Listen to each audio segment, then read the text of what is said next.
ഇറാനിലൊന്നും ചെയ്യാൻ കഴിയില്ല എന്ന് മനസ്സിലാക്കിയ ട്രംപാണ് ഇപ്പോൾ പുതുതായിട്ട് വരുന്നത് ഗ്രീൻലാൻഡ്, കാനഡ, അതുപോലെ തന്നെ വെനസ്വേല തുടങ്ങിയിട്ടുള്ളതെല്ലാം എൻ്റെ ടെറിട്ടറി ആണെന്ന് പറഞ്ഞുകൊണ്ട് പുതിയൊരു പോസ്റ്റർ ഇറക്കിയിട്ട് അദ്ദേഹത്തിൻ്റെ ചുറ്റുഭാഗവും എല്ലാ ലീഡേഴ്സും ഇരിക്കുന്ന ഒരു ഫോട്ടോ പങ്കുവച്ചിട്ടാണ്.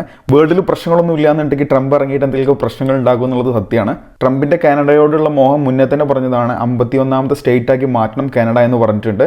അതുപോലെ തന്നെ ഗ്രീൻലാൻഡിലുള്ള സ്നേഹം മുന്നത്തെ ഭരണ സമയത്തും പറഞ്ഞിട്ടുണ്ട്. കാനഡ ഇത്ര ശക്തമായിട്ട് ഇനി വേണമെന്ന് പറയാനുള്ള മെയിൻ കാരണം കാനഡ പോയിട്ട് ചൈനക്കാർക്ക് ഒരു കൈ കൊടുത്തിട്ടുണ്ട്. ഗ്രീൻലാൻഡുമായിട്ട് ചൈനയ്ക്ക് ഒരു ട്രേഡ് അഗ്രിമെൻറ്റും കൂടി ഉള്ളതാണ്.